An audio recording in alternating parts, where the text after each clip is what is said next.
All right. It's not ESPN's 30 for 30. However, it is my 98 for 98. The 98 seasons in the history of the New York Football Giants. And I'm going to try to get it done in 98 days. That's probably not going to happen, but I am going to get it done before September 10th, which is the beginning of the new season. And we're forging ahead. We're in our second season with Bill Parcells as the head coach. The 1984 season, which wound up being a very good season for the Giants. We had the 60th season in the history of the New York Giants, the 60th season for the Giants, the 65th season in the history of the NFL. NFL started in 1920, Giants started in 1925, so the Giants are 5 years younger than the NFL is. What we saw in 1984 was a couple of things. We saw starting to become the brilliance of a young Bill Parcells as coach. And we also saw what Phil Simms can do. Because, the past 82 and 83, his seasons were just non-existent because injuries. So, actually, even in it was 81, he was injured too. Scott Bruner came in the end of 81 and led the Giants into the playoffs where we beat the Eagles. We beat the Cowboys the last game of the season. Scott Bruner was there. Beat the Eagles in the playoffs. Lost the following week to the 49ers. But Bill Simms, 82 season in preseason, he got injured against the Jets, out the whole season. Then in 83. Bill Parcells, first year as head coach, he had one of his dilemmas was, do I start Scott Bruner? Do I start Phil Simms? Well, he started Scott Bruner. Phil Simms was not very happy. He wanted to trade. Thankfully, didn't listen to him. But Parcells put Phil Simms in, I believe it was against the Eagles in 1983. He got injured. Was out the rest of the season. So 83, we had Jeff Rutledge and Scott Bruner in there for the majority as our quarterbacks. Didn't work out too well as the Giants finished 3-12-1. It's like a recurring theme. Once again, the Giants offense could not score more than 20 points a game. Couldn't even score 20. Couldn't even score 19 points a game. Just from 73, to 84, we're just stuck in the teens. A couple of years we scored 12 points a game. We scored 13, 14, 15. I think this year they were 18 points a game. We'll go over that in a second. The defense wound up being pretty good. But once again, it's the theory of relativity. Everything's relative, right? Got a good offense. You're on the field. You're controlling the clock. Clock's running. Your defense is on the sideline drinking Kool-Aid. Well, your defense isn't giving up any yards or any points when they're on the sideline drinking Kool-Aid. Why? Because you got a good offense. It's on the field, keeping the clock moving. Well, when you don't got a really phenomenal offense, it's therefore your defense is going to want to actually looking worse than it actually is. But the offense, I guess didn't do horrible, but once again, it was stuck in the teens once again. But we saw what Phil Simms can do in a 16-game schedule. He did a very, very good job. So let's go over the preseason games for the Giants. They had 4 of them. All right, the 1984 season, the first preseason game was on Friday, August 3rd, against the Patriots. The Giants would win. When was the last time you actually heard the Giants put up a 40-burger in preseason? Well, they beat the Patriots 48-20 the first preseason game. Second week, they were on the road. Once again, they played against the Indianapolis Colts, and they lost 26-20. Third week, at home on August 18th against the Jets, they would win 20-14. And the final game of the season at home against the Pittsburgh Steelers on August 25th, Saturday, August 25th, the final preseason game, the Giants would wind up winning 16-9. So the Giants were 3-1 in preseason. Yeah, not too bad. their draft, a very good draft, wound up being a very, very good draft. They got a couple key additions on that defense. So since since the Giants had the honors of being 3-12-1 the year before, they got to draft third overall, right? And wow. So the Giants, of course, they wound up taking Carl Banks. Now, so the Giants had obviously Lawrence Taylor. They had Harry Carson. Now they added Carl Banks. The thing is that the Giants also had Brian Kelly and Brad Van Pelt. Well, they weren't there anymore. Brad Van Pelt either went to Oakland or he went to Cleveland. He finished his career. I think he went to Oakland, and then he went to let's see here. See if I can. There's a draft. There we go.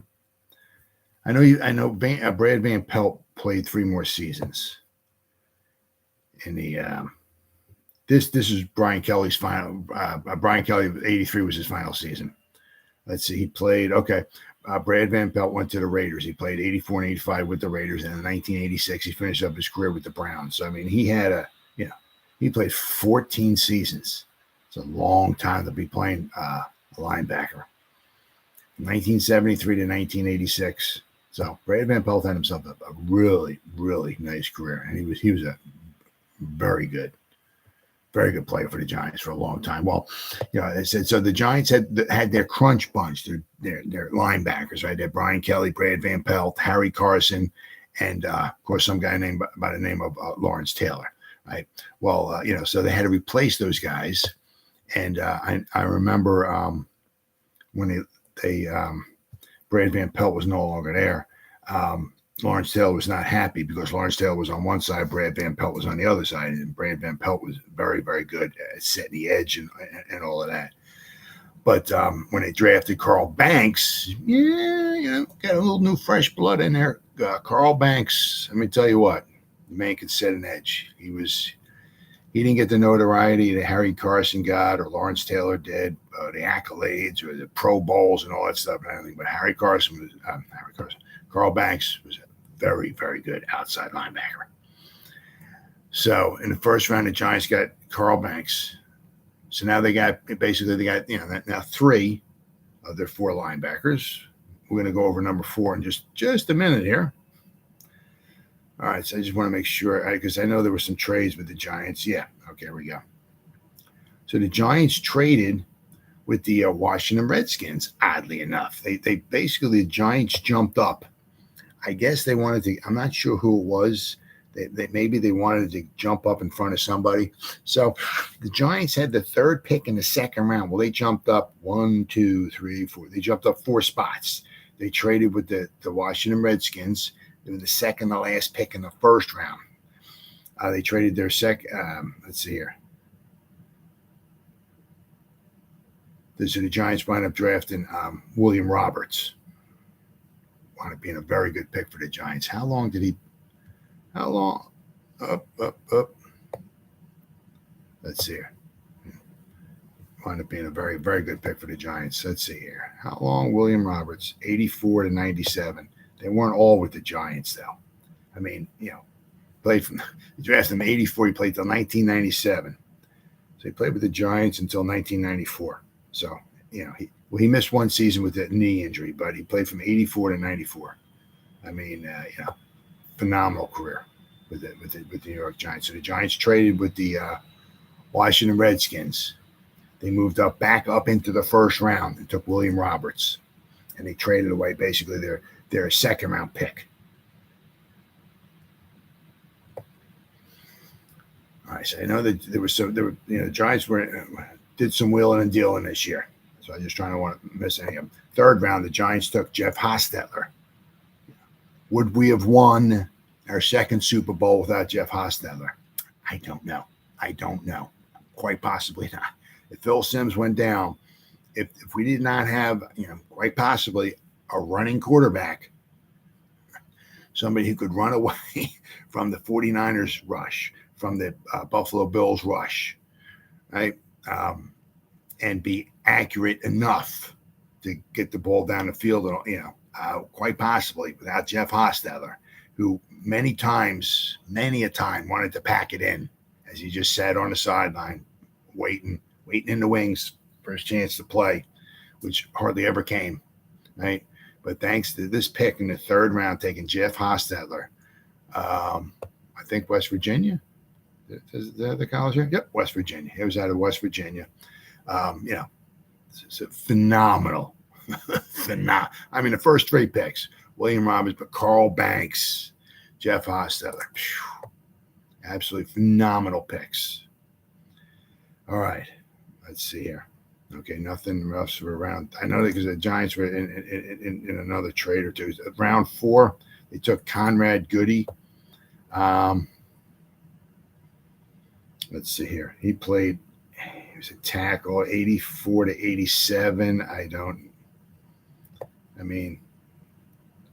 He played 84 and 85 with the Giants. Basically, he was in every bunch of games, but he was pretty much a backup or was on special teams duty. So he only played, and then he missed 86, and then he finished his last career was with the Tampa Bay Buccaneers in 1987. So, all right, so let's see here. So that would be round 4. So just want to make sure once again, because I know the Giants are involved. Okay, here you go. The Giants traded Scott Bruner to the Broncos, and they got and this wound up being huge, right? Huge. Did I say huge? Huge. Okay. Once again, boom, another boomer. They traded away Scott Bruner to the Denver Broncos, and then for the 4th round selection. In the 4th round, the Broncos' 4th round pick, pick number 105, the Giants took Gary Reason. So now the Giants got their fearsome foursome back once again, right? You got Harry Carson and Gary Reason, middle linebackers. You got Carl Banks and Lawrence Taylor on the outside. They got their 4 linebackers. So from Carson was there till 88, I believe, right? So we got, pretty much like 84, 85, 86, 87, 88. So you have 5 seasons where you had, and then also we got Pepper Johnson in there. He came in there as well too. So we were adding linebackers. So we were starting to add pieces to the puzzle. So the Giants with George Martin and Leonard Marshall and Jim Burt, right? And then and we get Eric Howard soon. We absolutely get Jerome Sally in 86. I think John Washington in 86. So we adding a bunch of pieces to the defensive side of the puzzle. Right, so it wound up being huge, round 4. All right, let's see here. Round 5, the Giants took Clint Harris. Nope, didn't even make it. He's a defensive back. Once again, another Parcells. I don't know if he was convincing George Young to keep taking a lot of defensive players, but they love loading up on their defensive players. All right, so round 6, Giants took Jim Scott. He was a offensive lineman.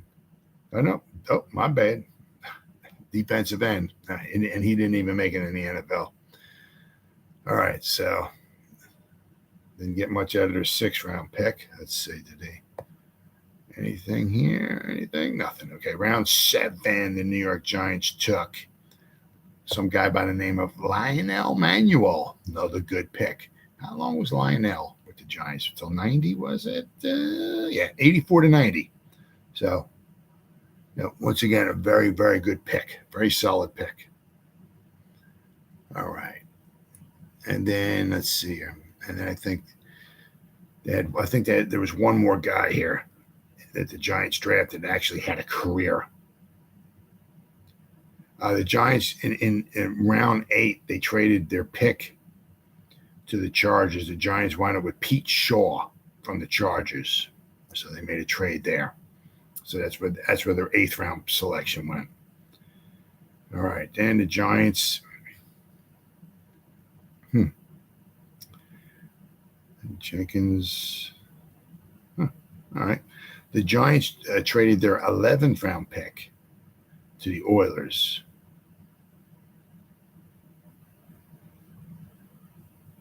Right, and a 12th round pick.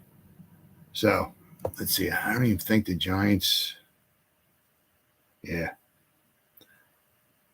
No, they traded away their pick to the Houston Oilers in the 9th round. Let's see. So the Giants in the 10th round, they wound up taking David Jordan, who played 4 seasons, was it? David Jordan. He was a guard. He didn't. Let's see, 84 to 87 he played. He played 2 seasons with the Giants. That was it. And basically, he played in 30 games for the Giants, but he only started in 1 of them. So, but once again, we're talking about late round picks here. Very late picks. This is round 10. So then the Giants here, okay, they traded Brian Kelly to the Chargers for their 10th round pick, and they wound up taking Hayward Golden, so who I don't even think played at all in the NFL. Hayward Golden, no, he didn't even play. So the Giants traded away Brian Kelly basically for nothing. But Brian Kelly, I don't even think he even made their team. Let me see here. Because I think, whoops. Did I screw that up? I think the all right, let's see. I think 83 was Brian Kelly's final season in the NFL period. So Brian Kelly. I mean, he was up. I mean, he had played 10 years. I mean, he was up there in age too. Yeah, no, So at age 32, that was his last year. 1983 was his final season. So he played, played 11 seasons with the Giants. So 78, 9, 80. Yeah, he played 11 from 1973 to 83. He played with the Giants. A nice long career for Brian Kelly. They traded him away. He never made the Chargers, I guess. And but whoever the Giants got in return for him didn't even play in the NFL. So it's kind of a wash. But the Giants were just trying to get younger, right? They wound up they got rid of, Brad Van Pelt wasn't there anymore, and they traded away Brian Kelly. So, so they were just trying to get younger. So they got younger with Gary Reasons and Carl Banks. All right. So, all right, then let's see that. So we got, that is round 10. They do any more trading? Round 11, they wound up taking Frank Cephas. Was he a running back? Whoops. Frank Cephas, running back. Yeah, he played 1 season. 1 season, 1984. That was his only season. He played in all 16 games. But basically, he returned kicks. So he didn't have any. He was a running back, but he didn't have any carries. It doesn't look like it or anything like that. Oh, wait. Oh, my bad. Frank Cephas. He had 3 attempts for 2 yards. So nothing super spectacular there. All right. So, and basically 1984, for Frank Cephas was his only season in the NFL. That was it. And then they took, let's see, in the 12th round,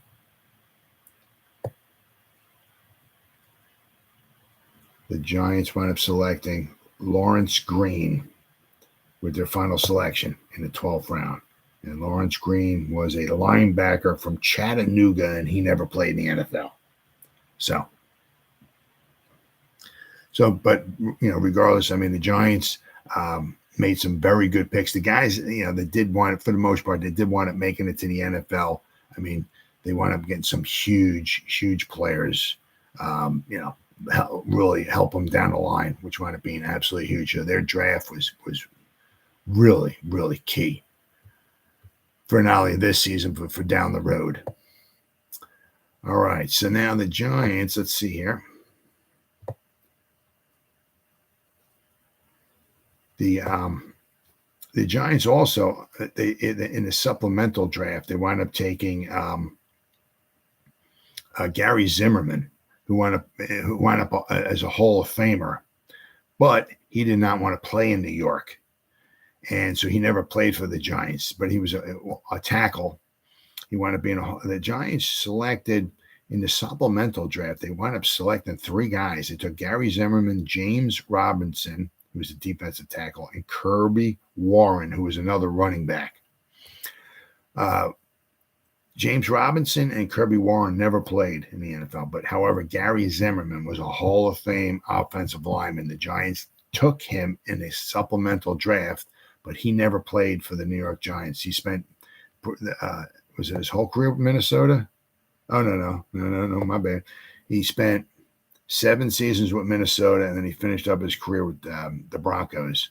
He got himself a Super Bowl ring in the 1997 season at age 36, because that's when the Broncos won their first Super Bowl. It was 97. They won their second Super Bowl in 1998. So, but he was a Hall of Fame offensive tackle. It looks like basically a left tackle, Gary Zimmerman. The Giants drafted him in the supplemental draft, but he never played for the Giants. He did not want.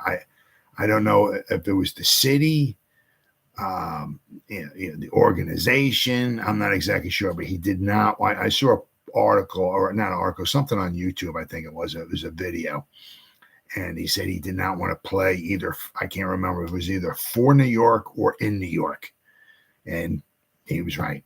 He did not, which is a shame because, I mean, could you imagine having a Hall of Fame left tackle? They drafted him, and with the other, taking Carl Banks, William Roberts, Jeff Hostetler, Gary Reasons, Lionel Manuel, right? And getting Gary Zimmerman, a Hall of Fame tackle too in the same draft. Wow. But it's a shame, but he never wanted to play for the Giants. So it is what it is. But, he got his 1 Super Bowl, but he would have had 2 Super Bowls if he stayed with the Giants. So it is what it is. All right. So the Giants now, there we go. Let's go through their season here, shall we? Now, once again, we start seeing this, the beauty of a Phil Simms. Okay. He played all 16 games. He was healthy. I know he started after his injuries, 82 and 83 were pretty much a total washout, right? I mean, the guy was drafted in 79 and he's just missing seasons, not just games, just seasons he's missing. So I know somewhere along the line he started hitting the weights and, making the weights very important part so he can, absorb hits, hopefully maybe last longer. Not only that, but get stronger. And also, I know he started working out quite a bit, and quite possibly maybe it was around this season because he lasted all 16 games. He threw the ball 533 times. He completed 53.7% of his passes, but he got over 4,000 yards in a season. Let's see, what do we got? He threw 22 touchdown passes, and he threw 18 interceptions. So the interceptions would get better as time go by, but the fact that he had over 4,000 yards passing was pretty impressive. Let's see. For the most part, he started every game. He played pretty much all of it. All the games. I mean, Jeff Rutledge came in. He threw 1 pass. I mean, for all I know, that could have been on a fake field goal try or something like that. But the running game wasn't too bad. Rob Carpenter led the team with 795 yards. Unfortunately, Butch Wolfolk, who was the number 1 pick from a couple of years ago, he only played. He had 40 carries for 92 yards. This is their number 1 pick from a couple of years ago. Averaged 2.3 yards a carry. But the Giants had some good, they had Tony Galbraith, who was just a phenomenal, especially coming off on third downs. Very a good third down back, intelligent, could obviously get open on third downs. I said we had Butch Wolfolk, we had Joe Morris, we had Rob Carpenter. So we had some running backs, but we only averaged 3.4 yards a carry. So we still needed a little shot in the arm. But Joe Morris had 510 yards. He only had 4 touchdowns. Well, 1985 would be his breakout season. Phil Simms had 162 yards. I said Rob Carpenter had 795 yards. Joe Morris had 510. Phil Simms had 162. Butch Wolfolk had 92. Tony Galbraith had 97. But the Giants, I mean, as a whole, only averaged 3.4 yards a carry. They scored 12 rushing touchdowns. The defense only gave up 10 rushing touchdowns, and they gave up 3.8 yards per carry. So, the defense was relatively good. The defense gave up 20 passing touchdowns. Alijah Sheik took a step back, and I know in '85 he got injured. He stepped in a hole on the playing field, and he pulled his hamstring. And then I don't know if it was was it a preseason game? Let me see if I can figure this out, because they said it was against. Let's see, next season. It was against Green Bay Packers. Was that the preseason game? Yeah, preseason game. Giants beat the Packers 10-2. Well, during 1985, the preseason, he stepped in a hole in the playing field. I don't know what the hole was, but he pulled a hamstring, and he was trying to recover from the hamstring pull, and he re-aggravated it in the preseason game against the Packers. And I'd have to look and see what his stats are, but I don't even know if he even played for the Giants during the 1985 season, because his hamstring kept, apparently, I guess when I was reading, kept reoccurring, and it caused him some problems, and he his career got cut short, way short, due to injuries. Now, I said the year before he kicked 35 field goals. I mean, he kicked like 83% of his field goal tries. Phenomenal season. Well, this year he kicked 17 out of 33. He went from 83% down to 51% as far as field goal tries. He made only basically half his field goal tries. He missed 3 extra points as well. He kicked 32 out of 35 extra points. So, I mean, he did not have a good season, all in all. So, unfortunately, and I said 1985 he would get injured, and let's see here. I don't even know if he even played for the Giants. I know they had Schubert was in there as their kicker in 1985. No, he played in 2 games for the Giants in '85. He was 2 out of 5 on field goal tries, 5 on 5 out of extra points.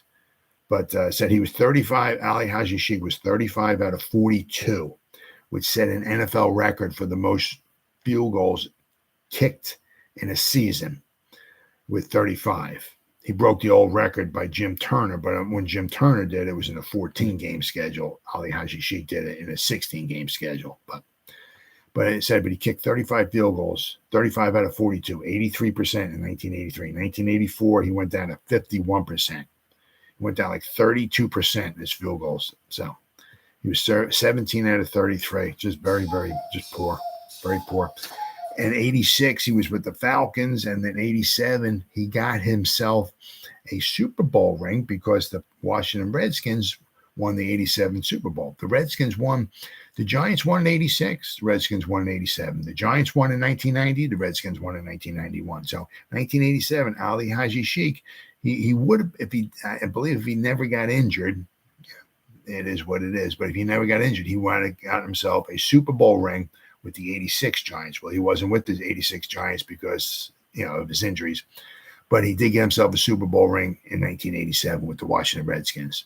But if Alijah Sheik never got injured, maybe he might have gotten himself 2 Super Bowl rings, because he might have been with the Giants in '86 and in '90. But it is what it is. All right, so let's go over the Giants games here.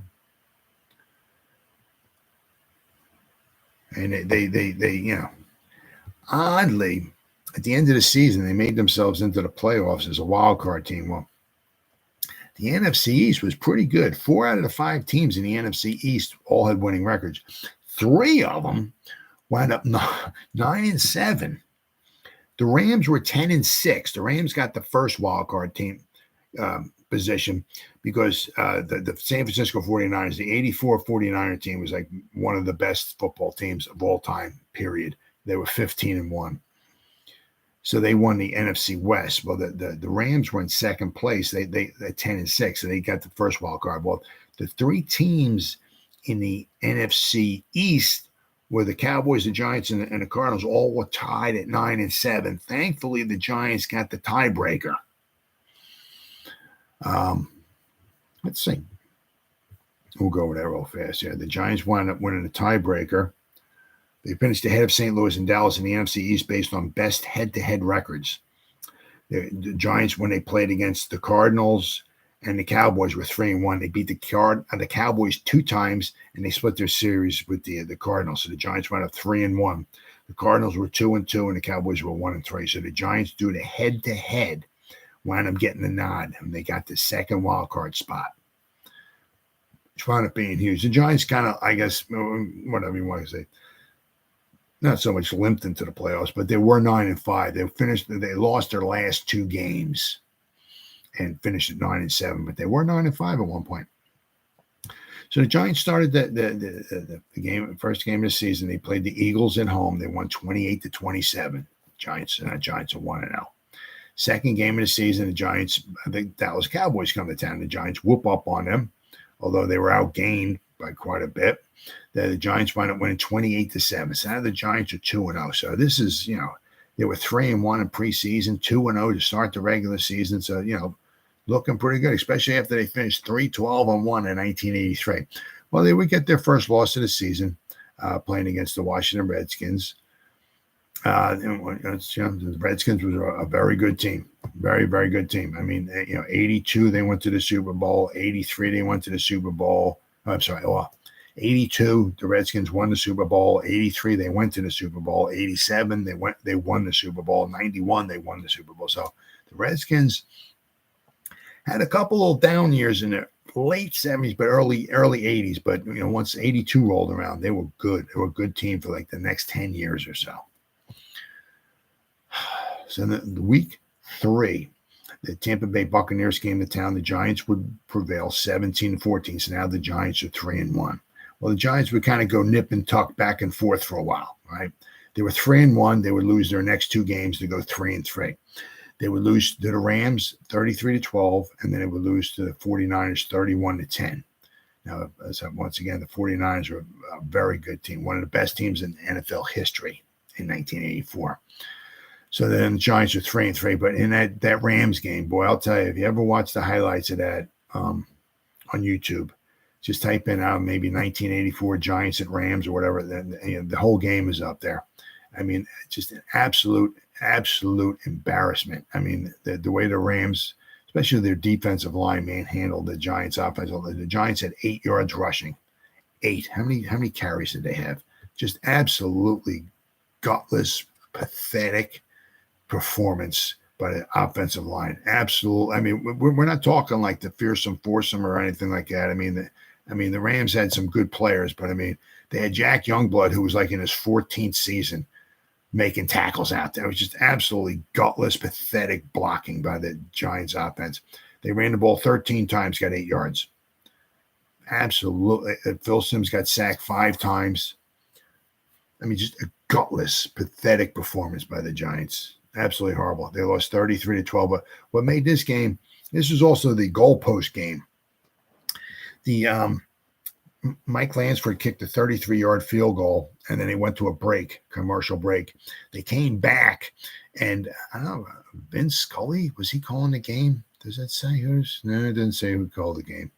Well, anyway, I think it was Vince Scully, and maybe it was Paul Hornung. No, it was Dick Vermeil. Dick Vermeil was there. He was calling the game too.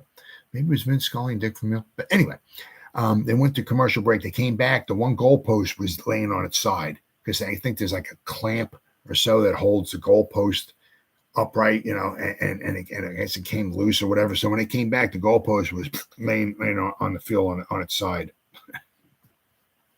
Weird. But one of the other things that just made this such ungodly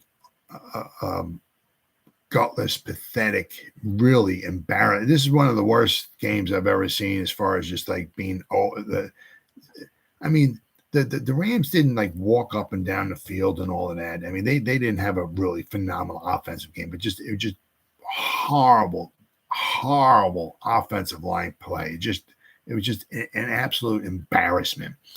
But what made this game so horrible was the Giants set an NFL record, and which will never be broken. I can't see it ever being broken.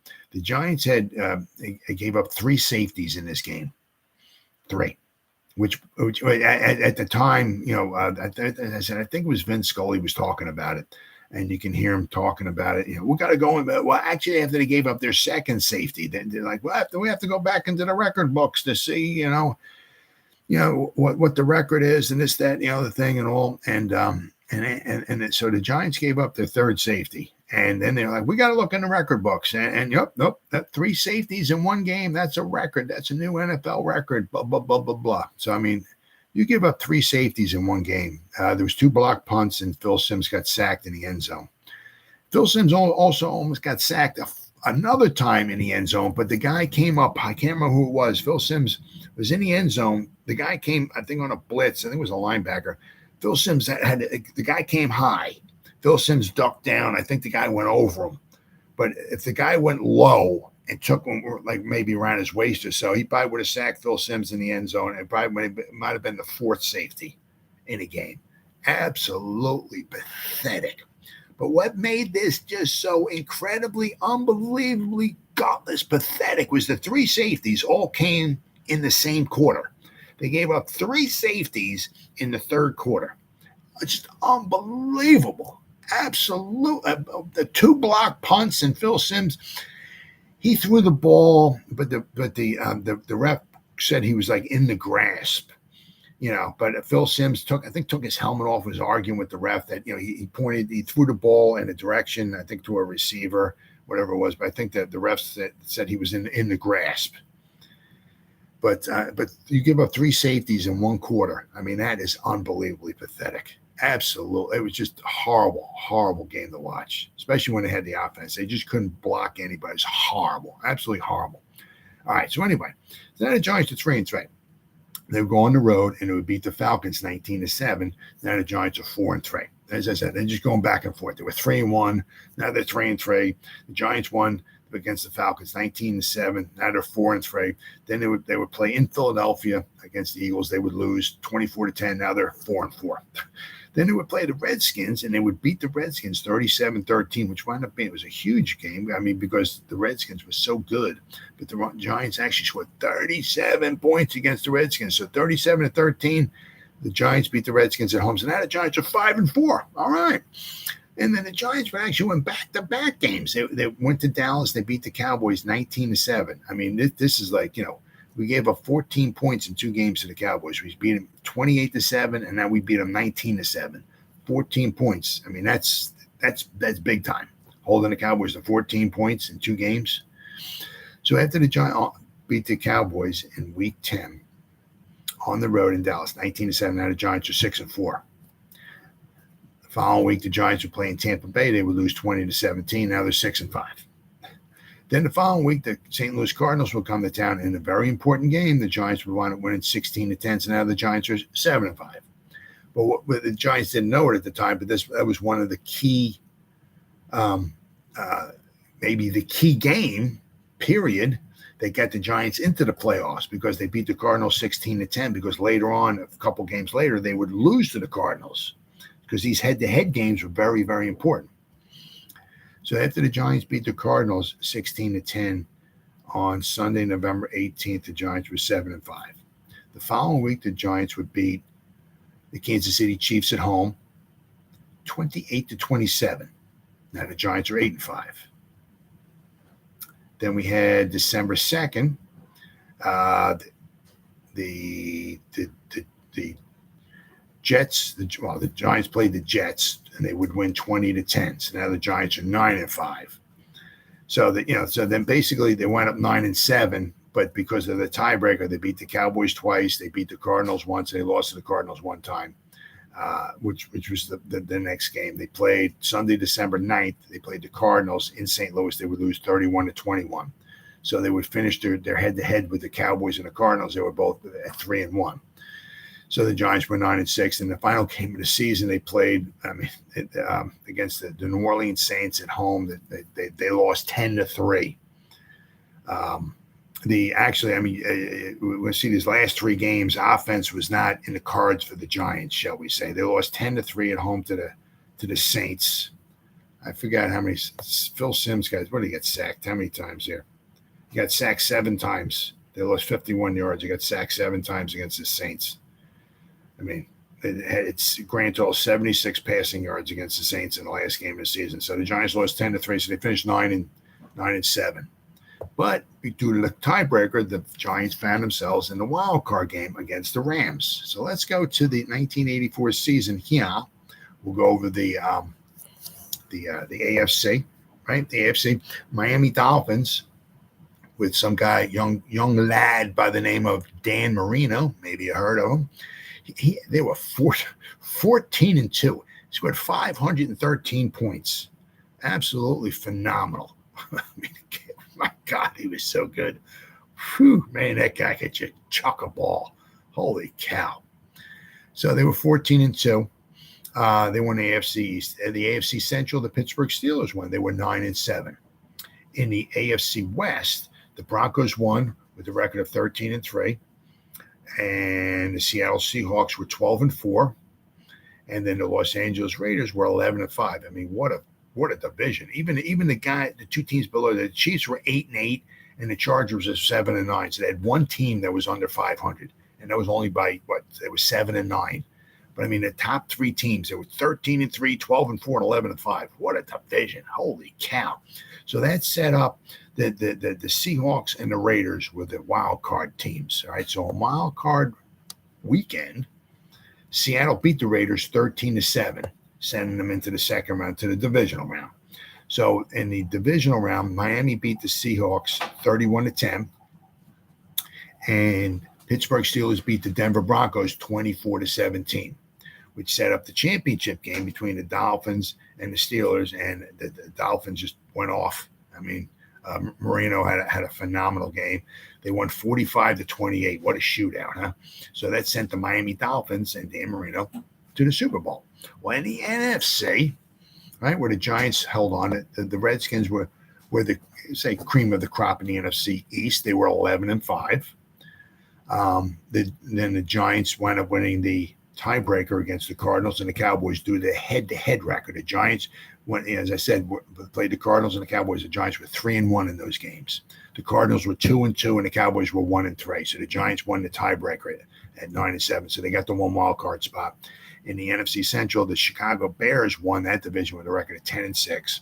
In the NFC West, I said the best team in football was the San Francisco 49ers. I mean, if you look at the two teams, I mean, the 49ers were 15-1. They were in the Super Bowl. And the Dolphins were 14-2, and they went in the Super Bowl. I mean, two impressive records. So the 49ers won the NFC West with a record of 15-1. And the Los Angeles Rams won the other wild card spot with a record of 10-6. So that's in a wild card weekend. The Giants went into Los Angeles to play the Rams, and the Giants would prevail 16-13.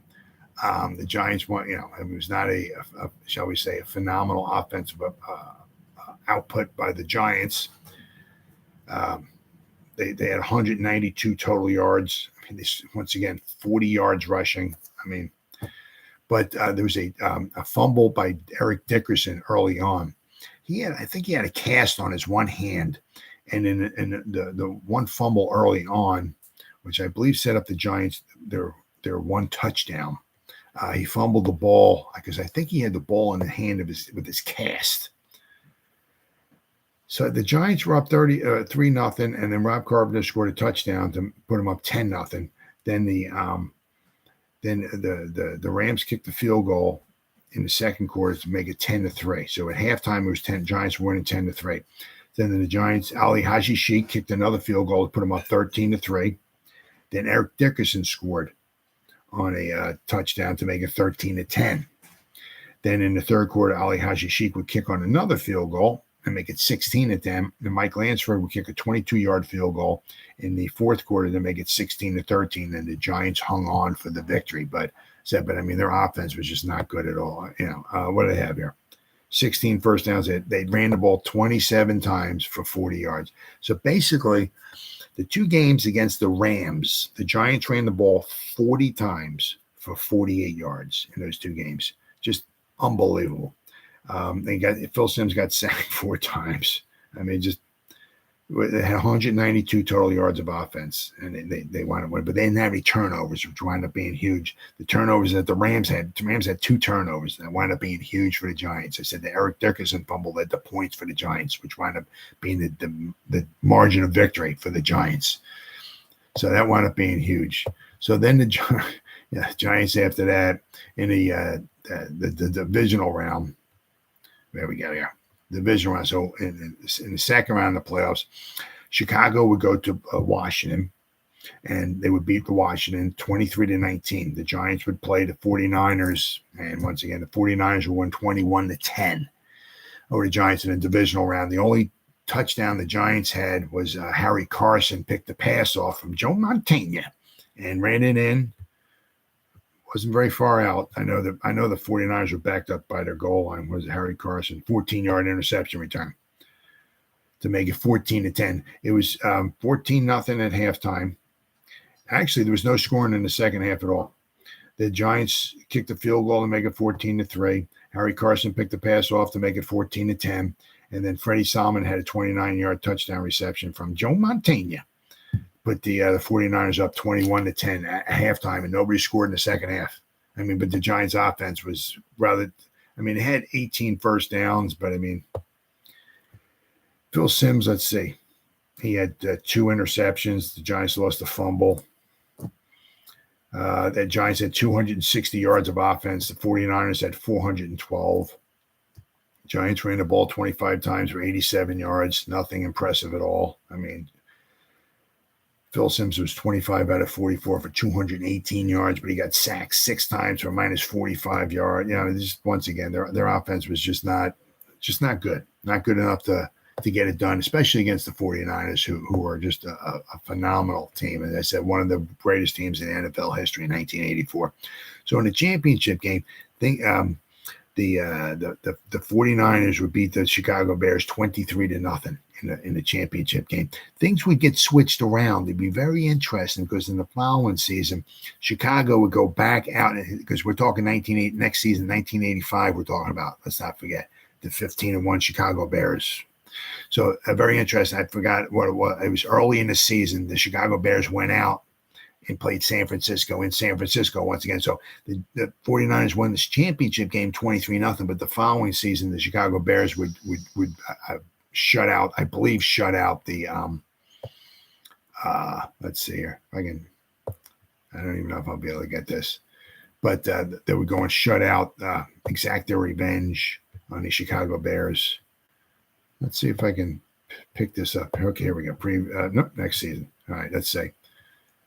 So the 49ers shut the Bears out 23-0 in the NFL championship game. Well, the following season, the Chicago Bears would win 26-10. The Chicago Bears would go back to San Francisco, and the Chicago Bears would win 26-10.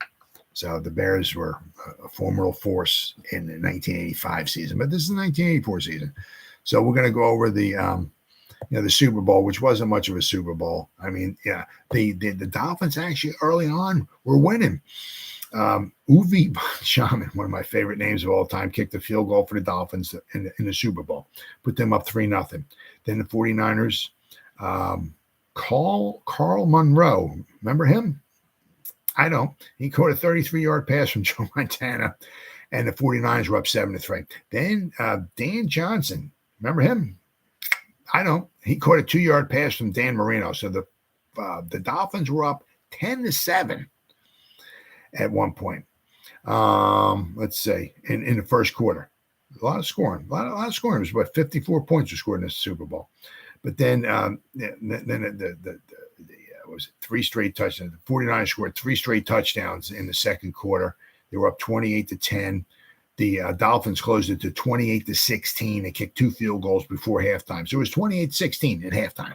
So relatively close game, but the Dolphins did not score a point in the second half. The 49ers kicked a Ray Wershing field goal in the third quarter. Roger Craig, if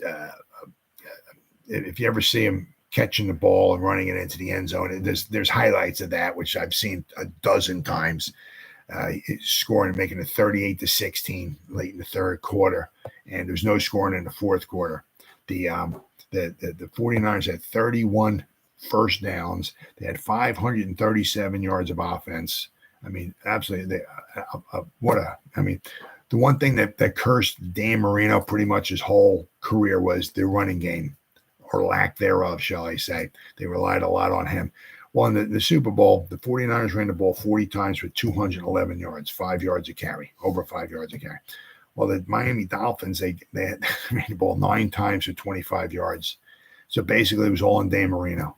He threw the ball 50 times. I mean, you're not going to win a lot of football games having to throw the ball 50 times. That's what he did. He was 29 out of 50. He threw 2 interceptions. He got sacked 4 times. I mean, the 49ers, as I said, once again, the 84 49ers were one of the greatest teams in NFL history, and they proved it big time in that Super Bowl. So this was their second of 4 Super Bowls that would win. The Packers owned the 60s, Steelers owned the 70s. You can say the Cowboys were the 90s. The Patriots were the early, the 2000s. But the 1980s was the San Francisco 49ers. They went to 4 Super Bowls, and they won them all. So, but, I mean, all in all, it wasn't too bad of a season for the Giants. I mean, they were 3-12 in 1983, 3-12-1, I'm sorry. Things were not looking good for Bill Parcells. Another out performance like that, another 4-win season or something like that. I mean, he may not have been back. So, what I think a lot of it was is he's kind of like, I think he got a little nasty. I think he was kind of like Mr. Nice Guy, kind of like in 1983, but I think he turned things around and he's getting a little nasty, in 1984. And it really proved by actually not only that, but Phil Simms, was the starter. He stayed healthy all season long, and that wound up being huge. Plus those draft picks the Giants had. They got rid of Kelly. They got rid of Van Pelt, and they filled it in with Carl Banks and Gary Reason. So they had had their running a 3-4 to 3 defensive line. Leonard Marshall, Jim Burt, George Martin, right? The 4 linebackers we had. So the defense was the glue that held the team together. The offense was still a little shaky, but at least we saw what Phil Simms was able to do. So, you go from 3-12-1 to 9-7 and a playoff berth and a playoff victory in one season is pretty good. So 1985 would be another special season for the Giants. It would go back to the playoffs once again. They would once again fall a little short, but we all know what happened in 1986, right? So, but that pretty much wraps up the 1984 season. I'll be back again tomorrow with the 1985 season, which just happened to be the 61st season in the history of the New York Giants. I'll see you then.